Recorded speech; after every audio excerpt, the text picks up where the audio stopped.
ವಿದ್ಯಾರ್ಥಿಗಳನ್ನು ಸಮಾಜದಲ್ಲಿ ಪರಿಪೂರ್ಣ ವ್ಯಕ್ತಿಗಳನ್ನಾಗಿ ರೂಪಿಸುವ ಜವಾಬ್ದಾರಿ ಶಿಕ್ಷಕರ ಮೇಲಿದೆ. ಕೂಡ್ಲಿಗಿ ವಿಧಾನಸಭಾ ಕ್ಷೇತ್ರದ ಶಾಸಕ ಡಾಕ್ಟರ್ ಎನ್ ಟಿ ಶ್ರೀನಿವಾಸರವರ ಜವಾಬ್ದಾರಿಯುತ ಹಿತನುಡಿ.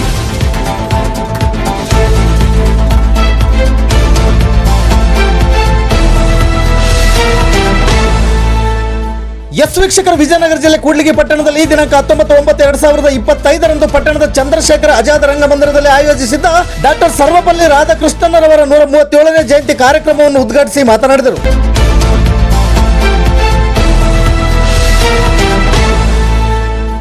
ವಿದ್ಯಾರ್ಥಿಗಳಿಗೆ ಉತ್ತಮ ಸಂಸ್ಕಾರಯುತ ಶಿಕ್ಷಣ ನೀಡಿ ಸಮಾಜದಲ್ಲಿ ಒಬ್ಬ ಪರಿಪೂರ್ಣ ವ್ಯಕ್ತಿಯನ್ನಾಗಿ ರೂಪಿಸುವಂತಹ ಶಕ್ತಿ ಶಿಕ್ಷಕರಿಗೆ ಮಾತ್ರ ಇದ್ದು, ಗುರುವಿಗೆ ಸಮಾಜದಲ್ಲಿ ಗೌರವಯುತ ಸ್ಥಾನವಿದೆ.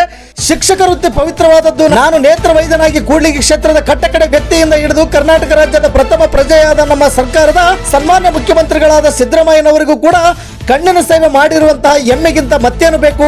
ಇವೆಲ್ಲವೂ ಸಾಧ್ಯವಾಗಿದ್ದು ಶಿಕ್ಷಣದಿಂದ ಮಾತ್ರ. ಅದರಿಂದ ಕೂಡ್ಲಿಗಿ ಕ್ಷೇತ್ರದ ಶಿಕ್ಷಕರ ಬೇಡಿಕೆಗಳನ್ನು ಸರ್ಕಾರದ ಮಟ್ಟದಲ್ಲಿ ಈಡೇರಿಸುವ ಪ್ರಾಮಾಣಿಕ ಪ್ರಯತ್ನ ಮಾಡುತ್ತೇನೆ. ಗುರುಭವನ ನಿರ್ಮಾಣಕ್ಕೆ ತಾಂತ್ರಿಕ ತೊಂದರೆ ಇರುವುದರಿಂದ ಅದನ್ನು ಸರಿಪಡಿಸುವ ಪ್ರಯತ್ನ ಮಾಡುತ್ತೇನೆ ಎಂದರು.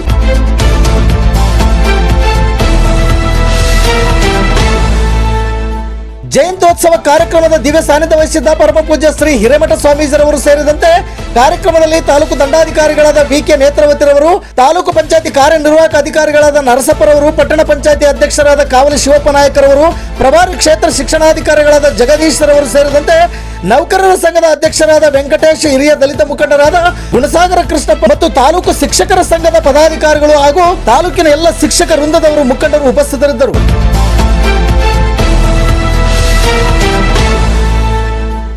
ವರದಿಗಾರರು ಟಿ ನಾಗರಾಜ್. ಇದು ಗರುಡ ನ್ಯೂಸ್. ನಾನು ಮಲ್ಲೇಶ್ ಕಮತೂರು.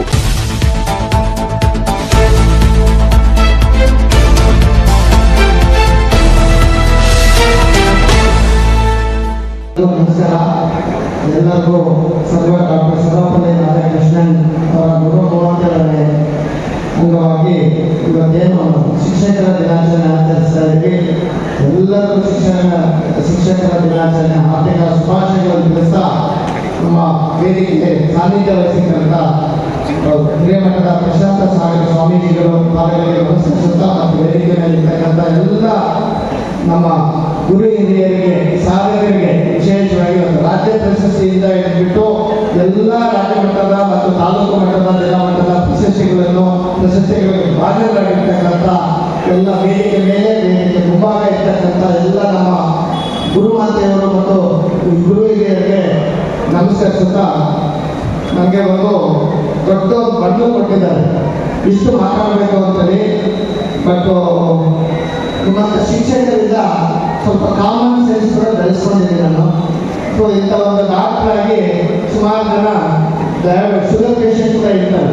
ಪಾಪ ಅವ್ರು 3 ಗಂಟೆಗೆ ನಾನು ಈ ಶುದ್ಧ ಭಾಷಣ ಮಾಡಿದ್ರೆ ಐಕ್ಯದಲ್ಲಿ ನಾನೇ ಅಷ್ಟಕ್ಕೆ ಕರ್ಕೊಂಡು ಹೋಗಬೇಕಾಗಿದ್ದೇನೆ. ಅಂದರೆ ಒಂದು ಮಾತನ್ನು ಹೇಳ್ತೀನಿ ನಾನು.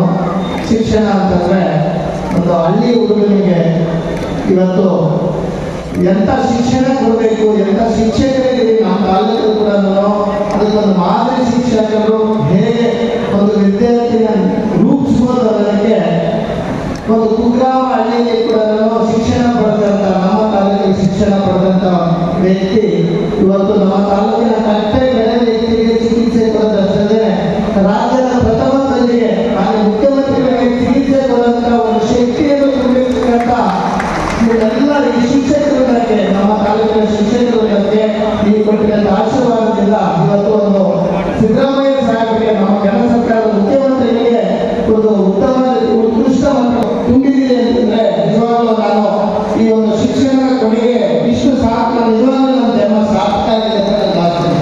ಅಂತ ಒಂದು ಕೊಡುಗೆ ಕೂಡ ತಿಳಿಸ್ತಾ, ಈಗ ನಾವು ಎಲ್ಲ ದಿನ 4 ಮೀಟಿಂಗ್ ಕರ್ಕೊಂಡು ಹೋಗ್ತಾರೆ, ಎಲ್ಲ ಭಾಷಣ ಮಾಡಿದ್ದೀನಿ, ಎಲ್ಲ ಹೇಳಿರ್ತಾರೆ. ಒಂದನೇದಾಗಿ ನನಗೆ ಈಗ ಅರ್ಥ ಆಗ್ಬಿಟ್ಟಿದೆ.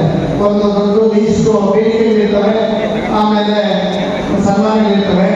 ಆದರೆ ವಿಶೇಷವಾಗಿ ಶಿಕ್ಷಕರು ಈಗ ನಾವು ಅನುದಾನಗಳ ಬಗ್ಗೆ ಹೇಳೋದಾದ್ರೆ ಎಲ್ಲ ಶಾಲೆಗಳು, ಎಲ್ಲ ಆಸ್ಪತ್ರೆಗಳು ಪ್ರತಿಯೊಂದು ತಮ್ಮ ಮುಖಾಂತರ ಮಾಹಿತಿ ತಗೊಂಡು ಅನುದಾನಗಳು ತಂದು ಅಭಿವೃದ್ಧಿ ಕೆಲಸ ಮಾಡೋಕ್ಕೆ ವಿಶೇಷವಾಗಿ ಇದು ನಮ್ಮ ಊರಿನ ಹೃದಯ ಭಾಗ ಇದೆ. ಮೇಲ್ಬಾಸ್ಕೂರು ಇದ್ರ ಬಗ್ಗೆ ನಮಗೆ ವಿಶೇಷ ಕಾಳಜಿ ಇದೆ.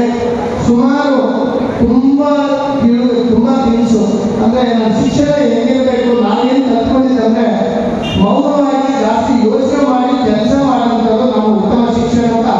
ಭಾಗವಾಗಿರ್ಬೇಕು, ಭಾಷಣ ಮಾಡೋದಲ್ಲ. ಸೊ ಅದನ್ನ ನಂಬ್ಕೊಂಡಿರೋದು ನಾನು. ಈಗ ನನ್ನ ಕೆಲಸ ದಿನ 4-5 ಕಡೆ ಹೋಗಿ ಭಾಷಣ ಮಾಡೋದು, ಅದು ಬೇರೆ ಬೇರೆ ಫೀಲ್ಡ್ ಸ್ವಲ್ಪ ಕಷ್ಟ ಆಗ್ತದೆ. ಇದನ್ನೆಲ್ಲ ತಿಳ್ಕೊಂಡು ಅಗತ್ಯ ತಕ್ಕಂಗೆ ಭಾಷಣ ಮಾಡೋದಕ್ಕೆ ನನಗೆ 2 ವರ್ಷ ಬೇಕಾಯಿತು. ಈಗ 3ನೇ ವರ್ಷ. ಸೊ ನಾನು ಹೆಚ್ಚಿನ ಭಾಷಣ ಮಾಡಿದ್ರೆ ಕೆಲಸ ಮಾಡೋದಕ್ಕೆ ಬಹಳ ಕಾರ್ಯನಿರತವಾಗಿದ್ದೀನಿ. ಅದೇ ರೀತಿ ಏನು ಅನುದಾನಗಳು ತಂದು ಅಭಿವೃದ್ಧಿ ಮುಂದಿನ ವರ್ಷ ಖಂಡಿತ ಇದೇ ಸಭೆಯಲ್ಲಿ ಒಂದು ಉತ್ತಮ ದರ್ಜನ ಇದನ್ನೇ ತುಂಬಾ ಒಳ್ಳೆಯ ರೀತಿಯಲ್ಲಿ ಹಾಗೆ ಒಂದು ಆಡಿಟೋರಿಯಂ ಆಗಿ ಪರಿವರ್ತನೆ ಮಾಡೋಕ್ಕೆ ಹಾಗೆ ನಮ್ಮ ಅನುದಾನ ಹಾಕಿ ಈ ಒಂದು ಸ್ಟೇಜ್ ಕೂಡ ಅತ್ಯುತ್ತಮವಾಗಿ ಒಂದು ಆಡಿಟೋರಿಯಂ ಮಾಡೋದಕ್ಕೆ ನಾವು ಈಗ ಅನುದಾನ ಹಾಕಿದ್ವಿ.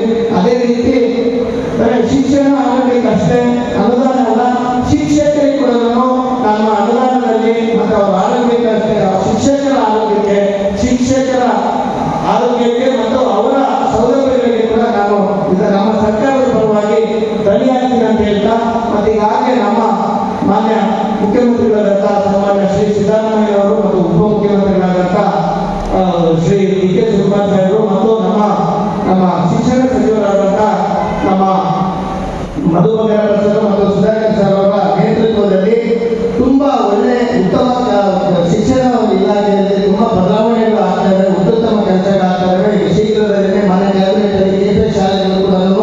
ಕೆಪಿ ಶಾಲೆಗಳು ಕೂಡ ಈಗಾಗಲೇ ಅಪ್ರೂವಲ್ ಆಗಿದ್ದಾರೆ. ಈಗ ಆದೇಶ ಆಗಬೇಕಷ್ಟೇ. ಇದೇ ರೀತಿ ತುಂಬಾ ಅಭಿವೃದ್ಧಿ ಕಾರ್ಯಗಳು, ಒಳ್ಳೆ ಕೆಲಸಗಳಾಗ್ತವೆ. ಖಂಡಿತ ನಾವು ನಮ್ಮ ತಾಲೂಕಿನಲ್ಲಿ ನಿಮ್ಮ ಬೇಡಿಕೆಗಳೇನಿದೆ ಅದಕ್ಕಾಗಿ ನಿಮ್ಮ ನೇತೃತ್ವದಲ್ಲಿ, ನಿಮ್ಮ ಮಾರ್ಗದರ್ಶನದಲ್ಲಿ, ನಿಮ್ಮ ಸಲಹೆಗಳಂತೆ ಮುಂದಿನ ಒಂದು ಉತ್ತಮ ಕೆಲಸಗಳು ಮಾಡ್ತೀವಿ ಅಂತ ಹೇಳ್ತಾ ಮತ್ತೊಮ್ಮೆ ಅದೇ ನಾನು ಹೇಳ್ತೀನಿ, ಶಿಕ್ಷಣ ಜೊತೆಗೆ ಶಿಕ್ಷಕರ ಕರ್ತವ್ಯವನ್ನು ಅದರಲ್ಲಿ ಎಲ್ಲ